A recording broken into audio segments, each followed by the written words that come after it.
Hi, ArcfieldWeather.com meteorologist Paul Dorian here on Thursday morning, August the 1st. The calendar has flipped from July to August, and it's certainly that time of the year where we really have to focus in on the tropical scene in the Atlantic Basin. After a couple of weeks of quiet conditions, a tropical wave developed several days ago in the central part of the tropical Atlantic. It looks like it is a threat for the eastern Gulf of Mexico in the early to middle part of next week. Certainly not set in stone, but right now I think odds favor a system in the eastern Gulf of Mexico in that maybe Sunday, Monday, Tuesday, Wednesday time frame of next week, and we'll focus in on that over the next several minutes, talk about some teleconnection indices, and we'll revisit the developing, strengthening La Nina in the equatorial part of the Pacific Ocean. First of all, here is a plot of the sea surface temperature anomalies in the central part of the tropical Pacific Ocean, what we call the 3.4 section here. And I'll show the sections in a moment here. The main point I want to make on this particular plot is just look at the temperature drop here in the last week or so. This is the normal line right here showing up, and just in the last week or so the temperatures have dropped quite dramatically in that central part of the tropical Pacific Ocean. Several days ago it appeared the La Nina was kind of stalling in its development, but that has re-intensified, and again, this is the central part of the Pacific Ocean where temperatures have dropped farther and farther below normal, indicating the La Nina is in fact intensifying as we flip into the month of August. A stronger La Nina in the Pacific Ocean tends to favor more and more activity in the tropical Atlantic because it typically is associated with lower wind shear than as compared with, for example, El Nino, which tends to have stronger wind shear in the Atlantic Basin. Well, we'll take a look in a moment at the sea surface temperature anomalies, and I pointed out a moment ago that we want to look at the subsections in the El Nino or La Nina regions of the central tropical Pacific Ocean. They are kind of split apart into different subsections just as kind of a better way, kind of a more accurate way of depicting the areas of the temperature anomalies, again, in the Pacific Ocean. It's hard to see on this particular map. This is the west coast right here of South America. And the region that just saw that sharp temperature drop in the last week is called 3.4, and it's this part of the central portion of the tropical Pacific Ocean. 1 plus 2 is the farthest east, just off the west coast of South America. So this right here is where temperatures have been plunging over the last 7 days or so. Now here's a look at the sea surface temperature anomalies across the globe here, but we'll focus on a couple different areas. First of all, here is the west coast of South America, and this is that 3.4 region, that central part of the tropical Pacific Ocean, the central part of the equatorial portion of the Pacific Ocean. The equator right in this region right here goes all the way out to here. So this is your La Nina that again has kind of re-intensified over the last week or so, and it certainly will play an important role over the next couple months. Let me kind of clear the deck here. And so again, this is colder than normal temperatures represented on this particular map in blue, and here is your La Nina. And again, the biggest change over the last 7 days or so right in this portion out in the middle of the Pacific Ocean. One other area I wanted to point out here while we're at it, take a look here at the eastern Gulf of Mexico. Above normal sea surface temperatures, all that orange right there in the eastern part of the Gulf of Mexico. Far west is still running cooler than normal. That actually was impacted by Hurricane Beryl several weeks ago now, but cooler than normal on the western Gulf of Mexico. But importantly, right here, above normal sea surface temperatures in the eastern Gulf of Mexico. And again, I think that is kind of a favorable outlook here for this current tropical system to end up over the eastern Gulf of Mexico early to middle part of next week.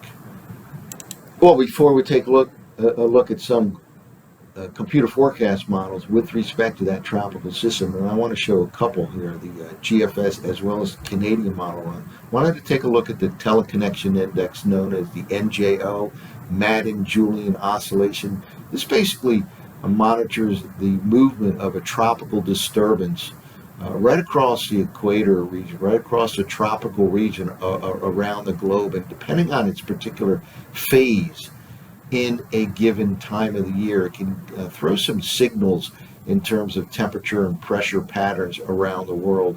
This particular time of the year, the middle part of the tropical season here, as we flip the calendar into August, when you see the MJO going into what we call phases 1 and 2, that's typically pretty active in the Atlantic basin. And here we go, this is the forecast right here over the next 10 days or so, right? Moving in this fashion here through phase 1 into phase 2. So this particular MJO forecast, which by the way comes out of an Australian computer forecast model, tends to signal to us that not only is the Atlantic basin likely to be pretty active over the next couple of weeks here, but even more specific, the Gulf of Mexico region. I have a map here I'll show in a moment here that kind of favors lower pressures, lower surface pressures over the Gulf of Mexico this time of the year when the MJO is indeed going through phase 1. And here it is. This is kind of a sea surface pressure composite associated with those different phases of the Madden Julian oscillation. Looks like we're going through phase 1 over the next week or 10 days or so, so that will be correlated with this particular tropical system. And it's kind of hard to see on this map. This is South America down here, and here is the Gulf of Mexico region right here. Notice relatively dark blues, and that tells us below normal sea surface temperatures over the Gulf of Mexico. This is really the Gulf of Mexico region right there where that circle is. So in other words, an MJO going through phase 1 this time of the year tends to give us a signal based on past data that the Gulf of Mexico may indeed be an area to watch. And indeed, I think that's where this current tropical system may end up being located early to middle part of next week. Well, let's take a look at NOAA's latest positioning of this tropical system. This is from the National Hurricane Center. They're based in Miami, Florida. It is right on the edge of the Caribbean Sea here as we speak here. This is early Thursday morning, and its particular forecast has it anywhere in this region, let's say by the early to middle part of next week. And again, I think this is the favorable region right in here, in my opinion, again, based on the MJO and everything else I'm looking at right now. Certainly not set in stone, but several days away here. But it may trek along right along the north coast of Cuba, anywhere just a little bit to the north, a little bit to the south. There is certainly a possibility, and very well could end up right in this region by that, let's say, Monday, Tuesday, Wednesday time frame of next week. Again, this is the very latest look by the National Hurricane Center. Well, I wanted to wrap up by walking through two different computer forecast models and focus in on the Gulf of Mexico region and this tropical threat. Here we are early Thursday morning, and we're talking about the early to middle part of next week. This is the 0Z run of the GFS, which all along has kind of indicated more of a Gulf of Mexico threat than the other computer forecast models. Now some of those other computer forecast models are coming this way, and we'll see in a moment here, not a heck of a lot of difference from last night's run of this GFS and the Canadian model. Here we are on Thursday morning. We'll just push quickly through and focus in on this area right down here, the Gulf of Mexico, especially the eastern Gulf of Mexico. Here we go. By the time we get to Friday night into early Saturday morning, you see a little concentrated area of rainfall here over Cuba, and that is associated with this tropical system, again using the 0Z run of the GFS right here. Then we go a little bit farther in time, and it spills out over into the eastern Gulf of Mexico. And I mentioned in an earlier video that one of the concerns that I have is I believe conditions for intensification will become quite high here, quite impressive late in the game, after the system gets either into the Gulf of Mexico or even closer to the U.S. coastline here. So it's always a concern whenever you have an intensifying tropical system in moments or hours before landfall. And here we go. It spills out over in the eastern Gulf of Mexico. This is now on Sunday morning here. We'll go out a little farther in time. And again, notice that intensification. Again, I do believe this is a scenario that is definitely on the table here. Late game intensification. 1004 millibar low pressure system at this particular time, midday on Sunday, drops significantly in that 6-hour period down to a 995 in the eastern part of the Gulf of Mexico. And again, we noted a few minutes ago that very warm sea surface temperatures right in this part of the Gulf of Mexico.